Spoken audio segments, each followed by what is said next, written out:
Ek gaan vir u net so 3 teksverse lees uit die woord, en as ons klaar is met dit, dan gaan ons na 'n klip kyk, so 'n stukkie, 'n videoklip. Matteus 11:28 tot en met 30. En ek lees uit die Bybel in praktyk vir u.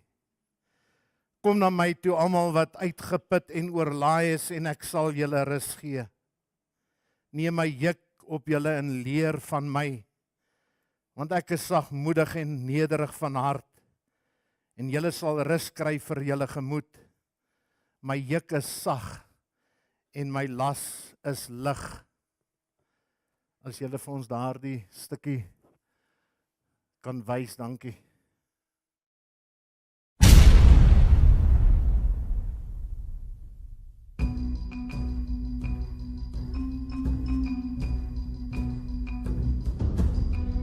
If there is one word that accurately describes our postmodern world, it is the word motion.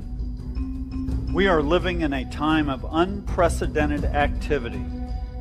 People are rushing, people are moving, people are on the go, living their lives in ceaseless locomotion. Stand on any bustling street corner and witness the stress that is etched in people's faces.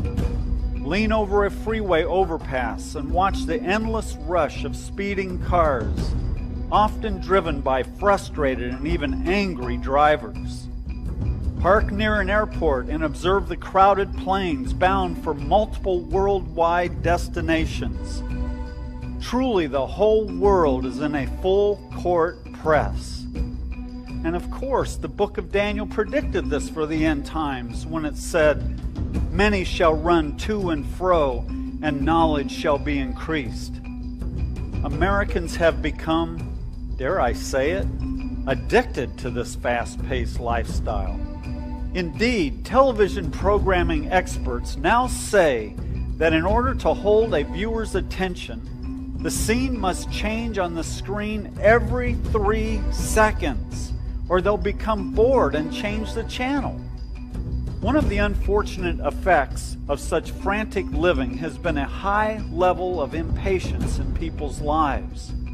Our daily decisions are affected, much more than most of us realize, by how quickly we can accomplish a given task. Ray Kroc was the first to capitalize on this new phenomenon when he opened a chain of fast food restaurants named McDonald's. The enormous success he enjoyed certainly did not come from the quality of food he provided, but from the fact that he could provide it instantly, without waiting. In our frenzied tempo of life, we want what we want now. It should go without saying that the flesh thrives in such an environment. Interestingly, 2 of the fruits of the Spirit cited in Galatians 5 are peace and patience. The writer of Hebrews simply wrote, "You have need of patience." Truer words have never been written for today's churchgoer.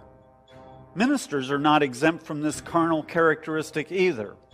With overbooked schedules, ringing telephones, piles of mail to sort through, emails to answer, rushing from one appointment to the next, pastors today more closely resemble business entrepreneurs than shepherds of the flock. Imagine the devastating effect this has on their spiritual capacity to lead people into the presence of the Almighty. We would all do well to heed the warning of Corrie ten Boom. Beware of the barrenness of a busy life. Truth be told, we have lost the ability, even the desire, to quiet ourselves. No wonder the church, with all its programs, building projects, and endless round of activities, produces such meager and superficial fruit. In fact, it seems that the more ministries strive to accomplish, the less they produce anything of eternal value. Rather than waiting to hear the Lord's direction and calmly getting in the flow of what He is doing, Too often, ministry leaders attempt to accomplish their own agendas through their own hard work. To such an attitude, the prophet Haggai exclaimed, "You have sown much, but harvest little. You look for much, but behold, it comes to little." Jesus said, "He who abides in me, and I in him, he bears much fruit. For apart from me, you can do nothing." How different all of this hustle and bustle is to the way the Lord has moved on men's souls in past centuries.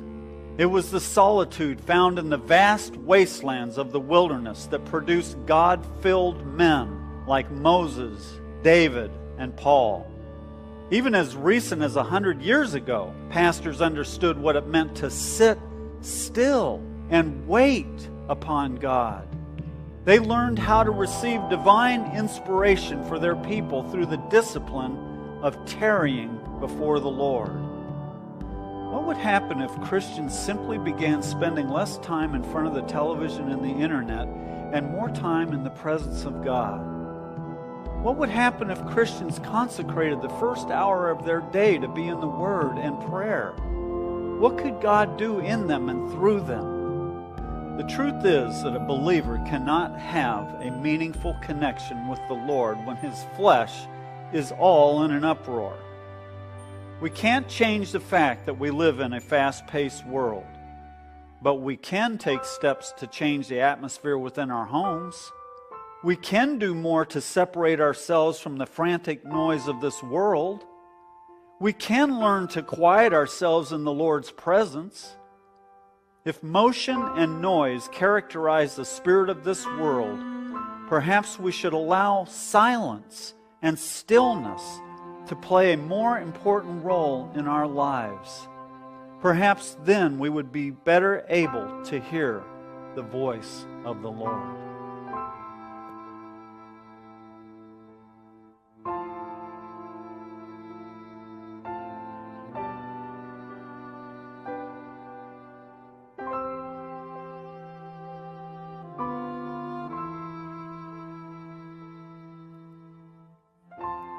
Ek is seker baie van ons kan relate na dit wat ons gesien het. Ek wil nie ingaan en vir u vertel hoe ek by hierdie woord uitgekom het nie, maar wat ek wel vir u wil sê is,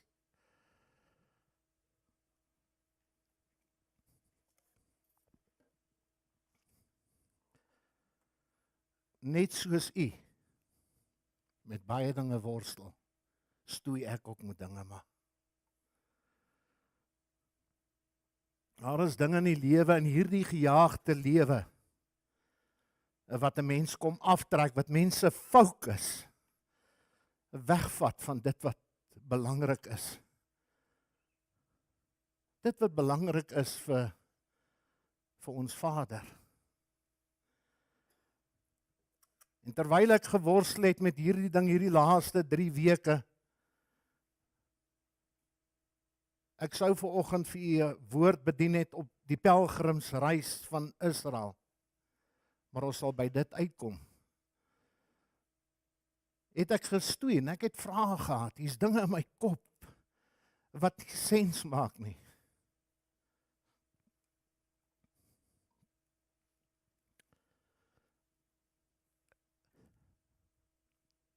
Maar die Here het met my kom praat deur sy woord.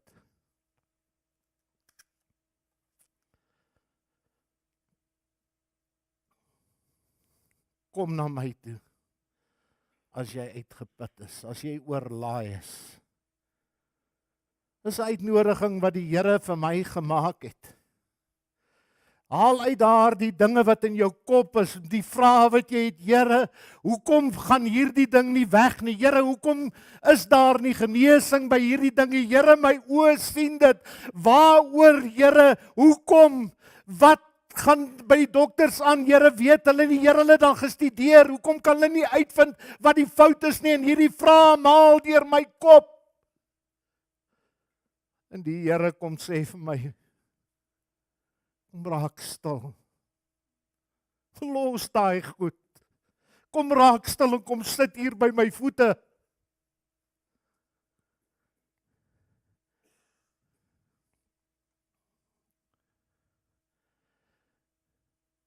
En ek het dit gedoen.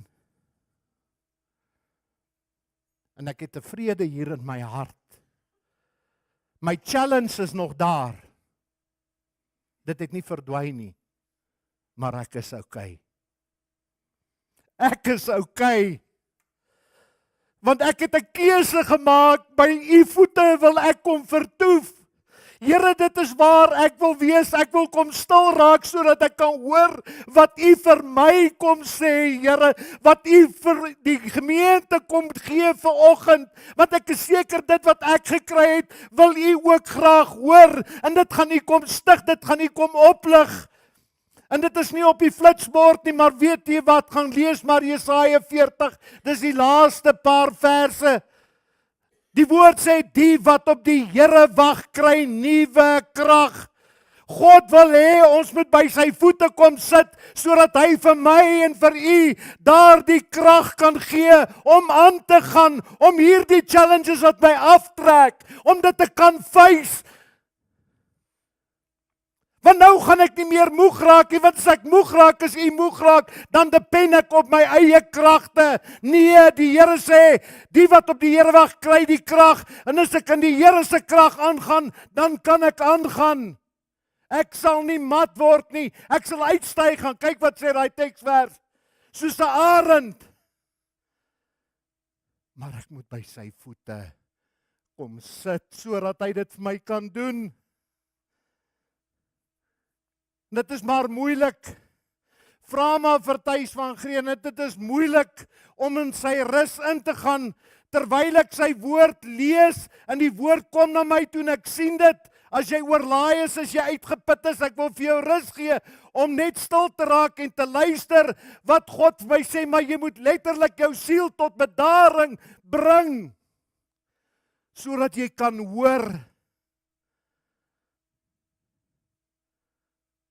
En die Here kom en hy kom gee vir my 'n voorbeeld. Hy kom gee vir my voorbeeld in sy kosbare woord.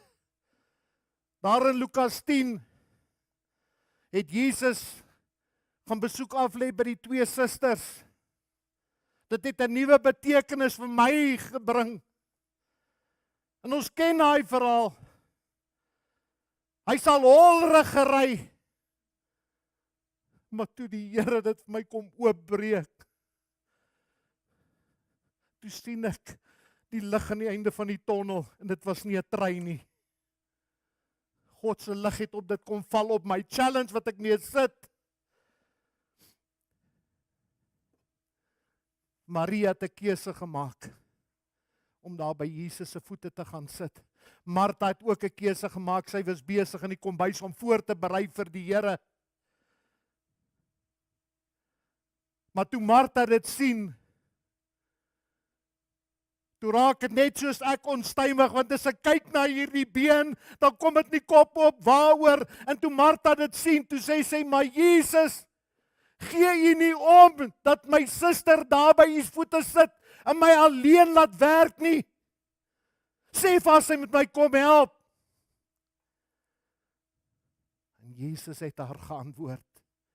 Hy het twee dinge vir haar gesê. Die eerste antwoord wat hy vir haar gegee het, sien ons daar in Lukas 10 vers 41. Jy is besorg en verontrus oor baie dinge. As julle dit net vir ons op die flitsbord kan kry daar. Jy is besorg en verontrus oor baie dinge. En hier sit Thys van Green in, want u weet, en miskien sit u hier vanoggend, daar so baie dinge in my kop, vra wat ek is besorg oor te veel dinge, want as die een ding van spanning weg is, dan duik die volgende ene op, en so worstel en stoei ek maar deur die dinge. Daar is te veel goed hier in my kop, en dalk in u kop, wat my besig hou, wat my aandag aftrek, van dit wat werklik saak maak, dit wat werklik belangrik is. Luister in stilte na my, sê die Here. Kom raak stil hier by my voete, sê Jesus. Hy het dit self gesê. En dit was Maria se begeerte. Om daar by sy voete te gaan sit, net om daar te kniel. Om intiem met die Here te verkeer. Om op sy skoot te klim, om sy hartklop te kan hoor. Om dit wat hy op sy hart het, wat hy so graag vir my en vir u wil gee, wanneer ek die woord oopmaak, dit het sy gesoek. Dit is naar binneste, sy het gesmag na dit. Here, kom gee dit vir my, kom wys vir my, kom help vir my, kom guide my. En dit is die uitnodiging wat ek toe kry, dieselfde ding, wat Maria beleef het. En dit wat ons gelees het daar in Jesaja 41, is om by Jesus se voete te gaan stil raak, en te luister na wat hy sê, en hierdie besige programme, hierdie besige tye, maar wat vir my uitgestaan het, en jy kan dit gaan lees in Lukas 10, sy het nie net by sy voete gaan sit nie, sy het gaan luister, sy het gehoor wat het is wat Jesus vir haar gesê het, sy het dit ingeneem, sy het haar hart oopgemaak, en gesê, spreek, en ons het dit in daai liedjie gesing ook, surrender, Here, ek gee oor, praat maar.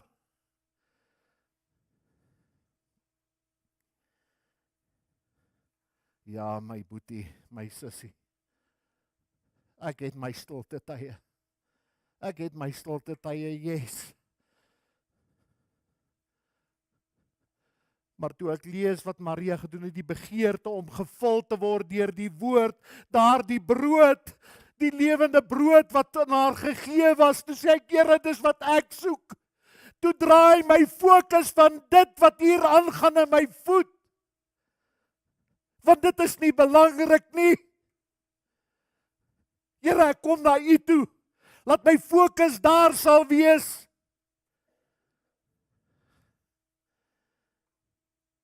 Spreuke 4 vers 20 en 22. Jo, nuwe betekenis vir my. As ons dit daarop kry, hy sê daar my seun, maar u kan gerus daarin sit dogter of vrou. Luister na wat ek sê, neig jou oor tot my woorde, laat hulle nie wyk uit jou oë nie, bewaar dit hier binne in jou hart. Want hulle is die lewe vir die wat hulle vind en 'n genesing vir die hele liggaam. En ek besef, toe ek hierdie ding lees, as ek ingaan, laat ek kan hoor, wat is dit? Dit moet nie uit my oë uitgaan nie, as ek die woord lees, laat my ore oop sal wees, sodat hierdie woord wat in my hart ingaan, sal genesing bring van my liggaam, nie net vir hierdie seer nie, maar geestelike genesing. So dit is so belangrik dat ek in daai stilte tye ingaan en die Here vind en hom hoor, wat is dit wat hy op sy hart het, en nie net ingaan in gebed en praat met hom nie, want hy wil met my ook praat. Hy wil met my deel dit wat hy op sy hart het. Jy sien, want ek wil so graag, en dit is hoekom ek dit gemis het. Ek wil die hardloop en die luister ding saam doen, en dit werk nie uit nie, want jy mis uit op dit wat die Here vir jou gee. Jy mis uit, jy hoor nie wat God sê nie, want ek is te besig. En Jesus het vir Martha geantwoord, sê die tweede ding, het die Here vir haar gesê, Lukas 10 vers 42, Maria het die beste deel uitgekies, wat van haar nie weggeneem sal word nie. Maria het die beste gekies, die beste deel, sy het 'n keuse gemaak. Maria kon ook net soos Martha keuse gemaak het om na die kombuis in te gaan en te gaan help, en besig te wees met die dinge wat sy voorberei het vir die Here, maar sy het geweet, dit is waar ek hoort, by sy voete, dis waar ek wil wees, ek wil daar gaan sit. Die goeie deel wil ek uitkies, Want dit is die statement wat Jesus gemaak het. Hy sê, los vir Maria, want sy het die goeie deel gekies. Wat is die goeie deel? Om by sy voete te gaan sit. Die goeie deel is om sy woord oop te maak, om te gaan lees en vir Jesus te vind in die kosbare woord van God. Dit is die goeie deel wat hy hiervan praat, wat Maria gekies het. Kies ek dit? Wat is my keuse? Wil ek daar gaan sit by sy voete? David het so 'n choice gemaak, Psalm 27 vers 4. Een ding het ek van die Here begeer, een ding sê hy. En dit sal ek soek, dat ek al die dae van my lewe mag woon in die huis van die Here, om die lieflikheid van die Here te aanskou en te ondersoek in sy tempel. O my boetie, my sussie. Die een ding wat David gehad het, die een begeerte was om in die teenwoordigheid van die Here in te beweeg, net soos Maria. Dit is waar ek wil wees, in die teenwoordigheid van Jesus. En David het verstaan wat dit beteken om in stilte voor die Here te verkeer. Want jy sien, as jy die psalm so deur gaan blaai, toe kom ek op hierdie psalm af, in my toestand waar ek is, waar die Here sê, raak stil, kom sit by my voete, en ek lees dit, in Psalm 62 vers 2. Net by God vind ek rus. En toe ek dit lees, toe kom ek agter, David het iets hier gesnap. Want hy het seker by alle ander plekke het hy rus gaan soek en hy kon dit nie kry nie, dis hoekom hy skryf, net by God.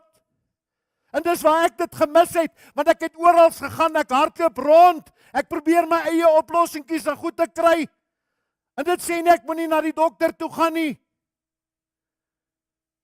Maar David het geweet, dis hoekom hy sê, net by God vind ek rus. En as jy daai psalm gaan lees, sal jy sien, David het nie dit gesê, en alles was oukei nie, nee, daar was dinge gewees wat hom afgetrek het.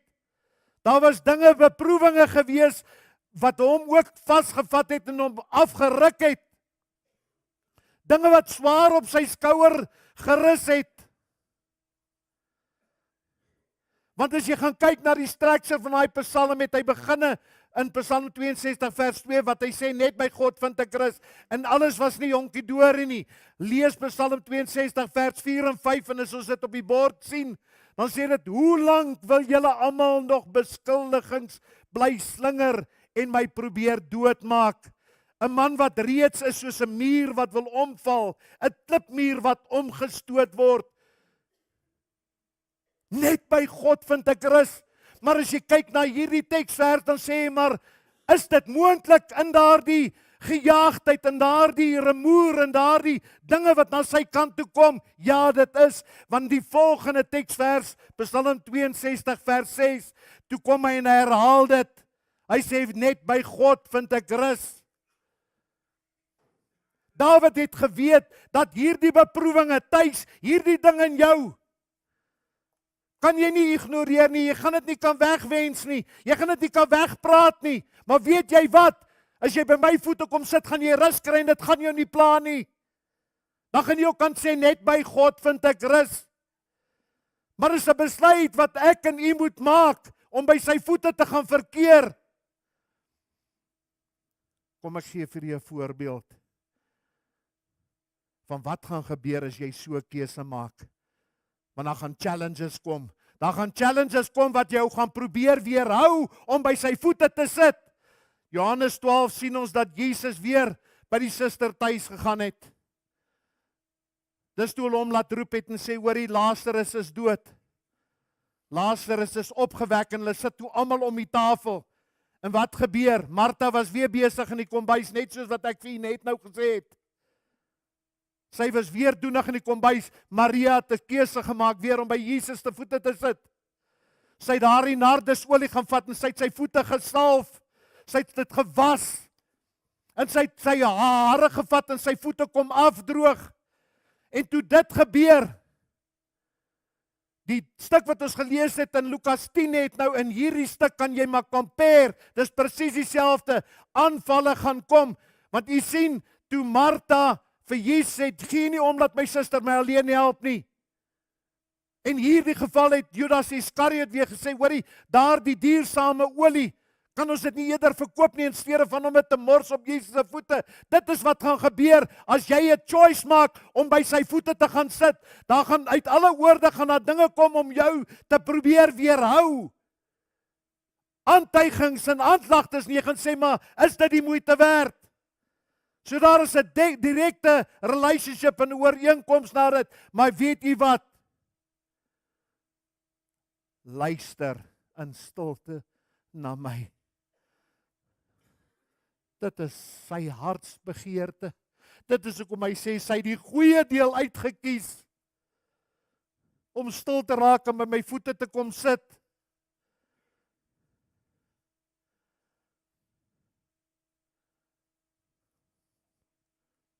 Toe die dokter vir my donderdag sê, ek weet nie wat aangaan nie.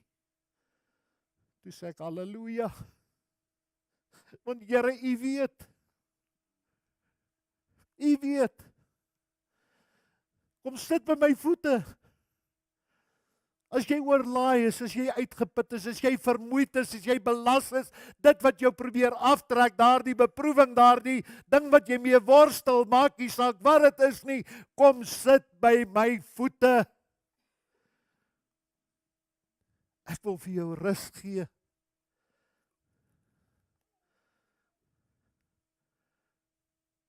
Maar dit gaan beteken daardie dinge wat my kop so besig hou, daardie dinge wat my gaan probeer weerhou om by Jesus se voete sit, moet ek eenkant toe skuif. Ek moet dit heeltemal eenkant toe skuif en ek moet seker maak dat ek tyd maak om met Jesus te verkeer.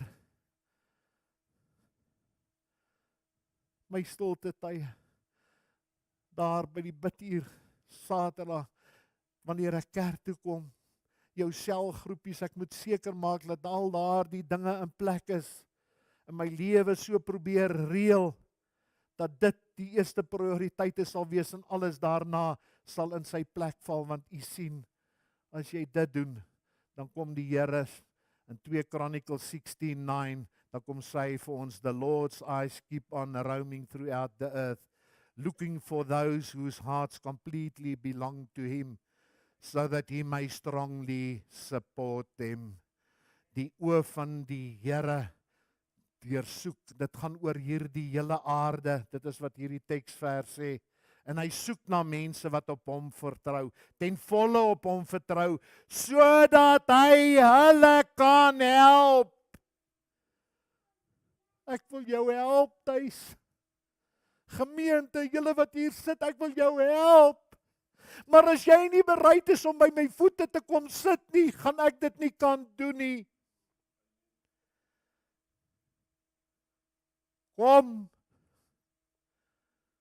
almal, nie net tuis nie, almal wat vermoeid en belas is, almal wat uitgeput is, kom na my toe. Ek sal vir jou rus gee. Dis 'n ek sal. Soos jy by sy voete gaan sit, sal hy vir jou die rus gee. Jy sal 'n kalmte in jou siel kry. R1000, ek is 'n minuut oor die tyd as ek kyk daar. Maar ons is klaar.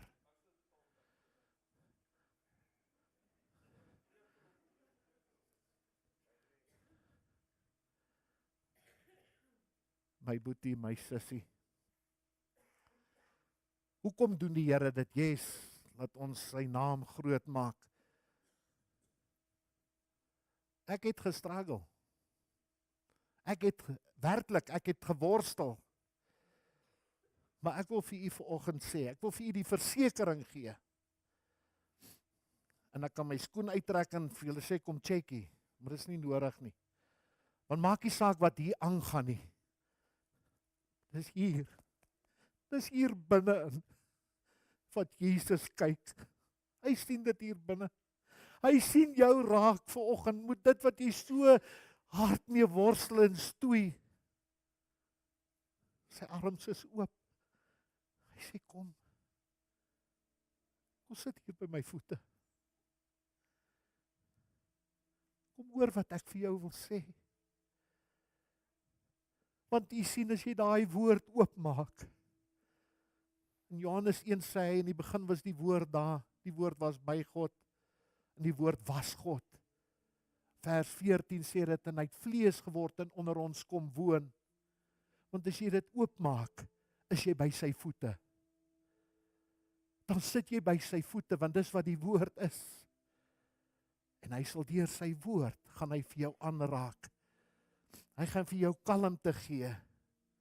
Hy gaan vir jou vrede in jou hart bring, oor dit wat jou aftrek.